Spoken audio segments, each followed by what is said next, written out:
건강 이상설 등으로 동생의 일찌감치 밀려서 변방을 맴돌던 김정일의 장남 김정철의 이름이 김정일의 핵업적을 찬양하는 기고문의 저자로 등장했습니다.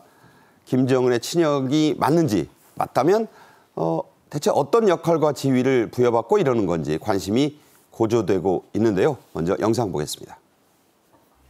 경의하는 김정은 동지께서 김공식장에 도착하시자 하늘 땅을 침감하는 열광의 환호성이 터져 올랐습니다. 북한은 김정은 위원장이 4월 3일 준공을 앞둔 화성지구 3단계 구역 중요 봉사시설을 현지 지도했다고 오늘 보도했습니다.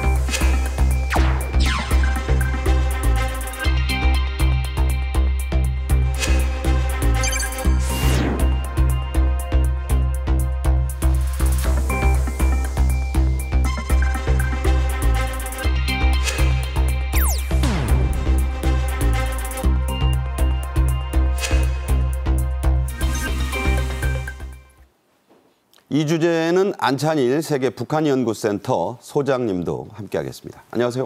네. 안녕하십니까. 자, 김정철 얘기는 조금 후에 하기로 하고 이 평양에 세워졌다는 이른바 화성신도시 얘기를 하겠습니다. 그림도 잠시 나왔지만 북한의 현실과 아주 동떨어져 있네요. 네, 뭐 전체적인 모습과는 좀 차이 나는 그냥 좀 화려하지요. 일단은 시범으로 만드는 거고. 그래서 북한에서 뭐 평양시의 제일 중심이 모란봉구역, 중구역, 거기 이제 창전거리가 있고 또 남쪽 사동구역에 뭐 송신, 뭐 송화거리가 있지만 그러니까 이게 CG가 아니고 지금 화성지구의 야경이라는 거예요. 네, 그렇습니다. 이게 이제 여명거리에 이어서 건설한 평양시 대송구역에 있는 그 화성지구인데 일단 자간 김정은이 5만 세대 살림집 건설에 방침을 내놓은 이후에 지금 상당수 3단계까지 왔기 때문에 뭐 모습은 그런 대로 화려합니다. 네. 자, 북한 매체들은 김정은이 중요 봉사시설들을 점검했다고 했습니다. 중요 봉사시설. 참 저는 잘 이해가 안 되는데 이게 뭐죠? 네, 우리말로 하면 뭐 서비스 시설입니다. 그러니까 북한에서는 뭐 여관, 호텔까지도 다 봉사에 들어가고 그 외에 이제 뭐 이번에 새로 만들었다는 뭐 컴퓨터방이라든지 또 륜전 뭐 사업소라든지 이런 게 다 륜전 기재가 어렵네요, 말이. 네, 그 륜전 기재가 이제 뭐 열차나 자동차나 뭐 자전거나 이렇게 바퀴 륜자인데 말하자면은 그 이번에 건설된 화성지구가 지하철도 안 들어가고 버스도 어렵고 그러니까 아마 그쪽에 뭐 자전거나 오토바이로 교통을 해결하는 그런 시설을 만들고 김정은이 현지 지도한 것 같습니다. 네. 자, 인공위성으로 밤에 북한 지역을 촬영하면 암흑지대에 점점이 좀 보이는 정도죠. 그런 약점을 감추기 위한 것인지 김정은 조명과 불꽃에 유독 힘을 쏟습니다. 그 한 장면 보시죠. 환영곡이 울리는 가운데 경의하는 김정은 동지께서 김공식장에 도착하시자 하늘 땅을 침감하는 열광의 환호성이 터져 올랐습니다. 김정은 동지께서 준공 테이프를 끊으시었습니다. 사랑하는 인민의 공의 증진을 위하여 투쟁하는 조선노동당의 성스러운 여정에 영원 불멸할 화폭이 펼쳐진 김공식장에 우렁찬 만세의 함성과 환희의 축포가 터져오르고 고무 풍선들이 날아올라 화성지구를 아름답게 장식했습니다. 네, 뭐 전기를 끌어다 쓰든 어쨌든 화려하기 그지없습니다. 평양의 이 화성 신도시에는 우리나라에도 화성이 있긴 하네요. 북한 사상 처음으로 PC방, 북한식 표현으로 컴퓨터 오락관이 들어설 예정이라고요? 네, 이번에 아닌 게 아니라 최초로 그 컴퓨터 오락관을 공개했습니다. 그러니까 북한에는 이제 청소년들이나 집에 거의 컴퓨터를 못 가지고 있습니다. 우리는 다 거의 가지고 있지 않습니까? 그러다 보니까 아마 그 PC방을 만들어서 청소년들이나 이게 주민들이 좀 이용하도록 이제 김정은의 어떤 그 인민대중 제일주의라든가 이걸 표시하기 위해서는 젊은이들이 확 당길 수 있는 그런 이제 포지션이 필요한데 이번에 아마 이 화성고리에다가 그 오락관을 만들었는데 네. 한 300명이 동시에 이용할 수 있을 정도라니까 사이즈가 대단히 큽니다. 그 PC방에 300명이 동시에 들어간다. 예. 뭐 해커들도 양성하는 것을 보면은 이 북한의 PC 그 방 상당히 많은 젊은이들이 올 것은 같습니다. 자, 이 북한판 PC방 컴퓨터방입니다. 우리는 컴퓨터라고 그러지만 이 시설에 김정은의 10대 딸 주애가 동행을 했는데 많이 컸네요. 네, 그렇습니다. 사진을 보시면 아시겠지만 몸에 꽉 끼는 그런 가죽 옷을 입고 상당히 키도 거의 뭐 김정은만큼 커서 굉장히 컸습니다. 네, 저거 보니까 다 컸어요? 키가 비슷합니다. 아시다시피 지금 김주애가 2013년생으로 알려져 있으니까 13살이 그래요? 굉장히 많이 컸죠. 네. 원래 이 김주애가 김정은을 굉장히 현지 시찰에 많이 동행을 했었는데 지난 1월에 중장거리 탄도미사일 시험 발사 때 동행을 하고 지금 석 달 만에 현장에 나타난 겁니다. 네. 사실 작년만 해도 굉장히 자주 김정은 현장 시찰에 동행을 했었는데 주애가 지금 조금 전에 말씀드렸다시피 13살의 학생인데 저렇게 학생이 머리를 길게 기르고 정장 차림으로 저렇게 미사일 발사 시험장까지 나타나는 게 맞느냐 이런 반감이 북한 주민들 사이에 일어났습니다. 네. 그러니까 그 이후에 굉장히 주애의 현장 시찰 동행을 좀 줄이는 그런 추세를 많이 보였거든요. 예를 들면 이번에 노동신문이 이날 그 김정은의 화성지구 시찰 사진을 10장을 공개를 했는데 김주애 사진은 한 장밖에 안 나왔습니다. 그것도 멀리서? 그렇죠. 그러니까 이번에도 역시 주애의 노출을 조금 의도적으로 조절한 게 아니냐 이런 분석이 나오고 있습니다. 네. 자, 김정은의 요즘 현장 행보 좀 단출해졌어요. 그전에는 당비서 한두 명은 꼭 끼었고 무슨 부대급 인원을 몰고 다녔는데 당비서가 거의 안 보입니다. 고위 간부들도 많이 줄었습니다. 자, 왜 이러는 걸까요?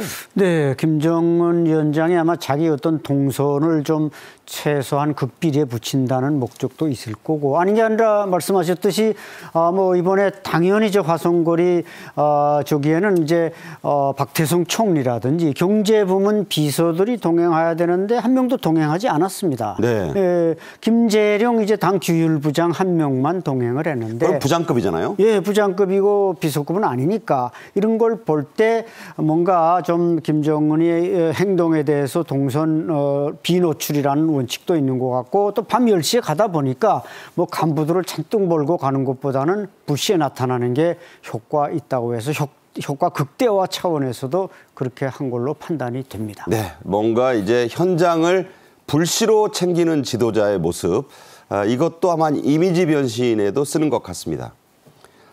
이제 김정철 얘기를 좀 해볼까요?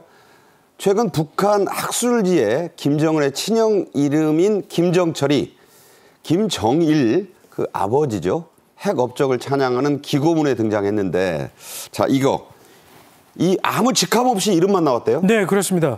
외교안보 전문지 샌드타임즈가 북한의 역사 전문 학술지인 역사과학 잡지라는 게 있는데 거기서는 역사라고 하죠? 네, 역사과학 잡지 작년 2월호를 입수를 해서 보도를 했습니다. 그런데 그 잡지에 23건의 기고가 실려 있었는데 다른 23명의 전문가들은 예를 들면 김일성 종합대학 박사랄지 무슨 연구원 실장이랄지 이런 직함과 이름, 직책이 뚜렷하게 나타나 있는데 김정철이라는 이름만 직책이나 직위가 없더라는 거죠. 그냥 김정철인 거예요. 그렇죠. 김정철이라는 이름 석자만 실려 있어서 이 북한 전문가들의 얘기에 따르면 북한이 굉장히 중요한 인물들의 경우에는 소속과 직책을 밝히지 않는 그런 관행이 있기 때문에 이 김정철도 굉장히 중요한 인물로 해석을 할 수가 있겠다. 이렇게 보고 있고 또 일부에서는 혼자서 소속과 직책을 밝히지 않은 거 보면 친형 김정철이 틀림없다. 이런 분석을 내놓고 있습니다. 그래서 이 전문가들은 아마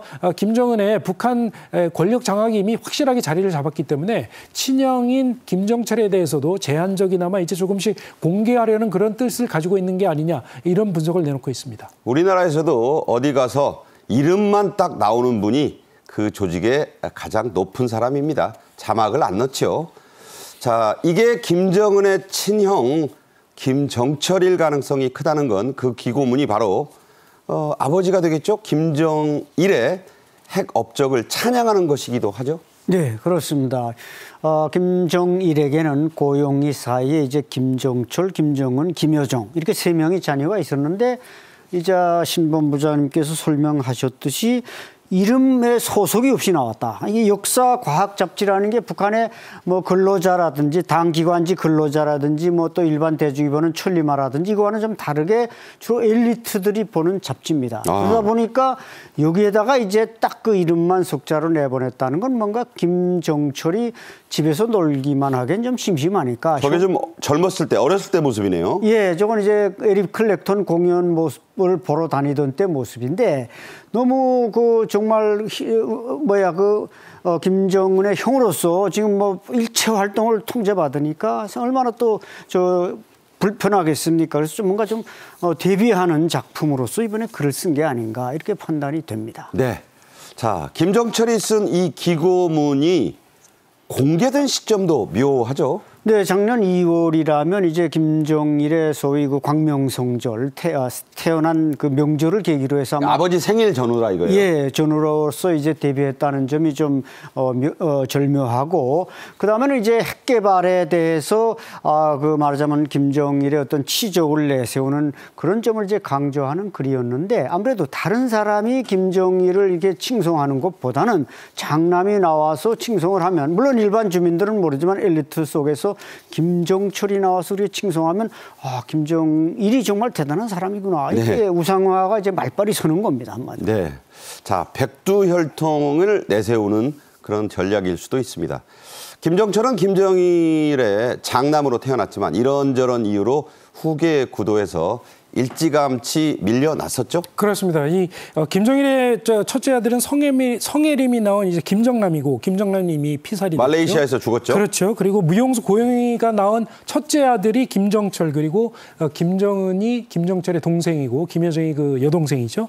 김정철이 지난 2005년에만 해도 후진타오 중국 국가주석이 평양을 방문을 했을 때 그 만찬장에 참석을 해서 후계자가 되는 것 아니냐 이런 분석이 많이 나왔었는데 2006년에 조금 전에 사진에서 보셨다시피 독일에서 있었던 미국의 팝 가수 에릭 클랩턴의 공연장에 여성을 데리고 나타나서 아주 광팬이라고 그래요. 그렇죠. 그 장면이 일본 언론을 통해서 보도가 됐고 그래서 후계자 탈락설이 돌기 시작을 했고 사실 아시다시피 북한에서는 이제 이 후계자가 아니면은 거의 피살을 시키는 제거를 해버리는 그런 관행이 있는데 김정철만 해도 사실 이 북한 정권에 위협이 되지 않는다 이런 것이 확실하기 때문에 살려둔 것이 아니냐 이렇게 분석이 나오고 있습니다. 네, 과거로부터 아버지가 다른 형제는 같이 살 수 있는데 어머니가 다른 형제는 거의 살아남은 적이 없습니다. 왕가에서 2015년 영국 그 에릭 클랩턴의 그 공연 콘서트장에 그 김정철을 수행했던 사람이 바로 태영호 당시 전 영국 주재 공사였어요.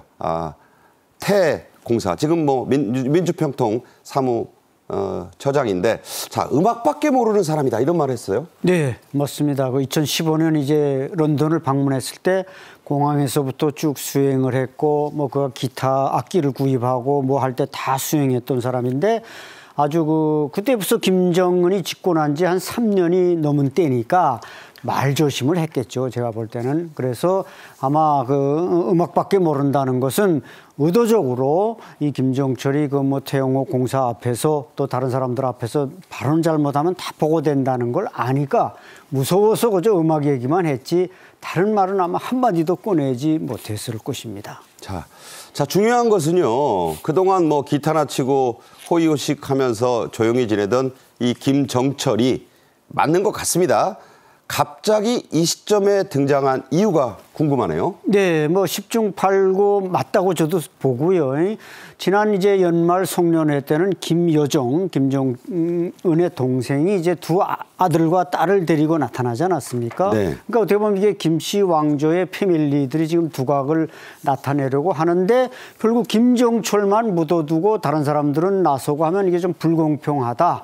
나름대로 기회도 좀 주고 뭐 그렇다고 해서 제가 볼 땐 김정은이가 김정철에게 어떤 당과 군의 요직을 줄 리는 절대 만무합니다. 그러지는 않겠죠. 예, 그렇지만 너무 좀 소외시키는 게 오히려 좀 손해볼 수 있다. 이런 차원에서 이제 절묘하게 등장시켰다고 생각이 됩니다.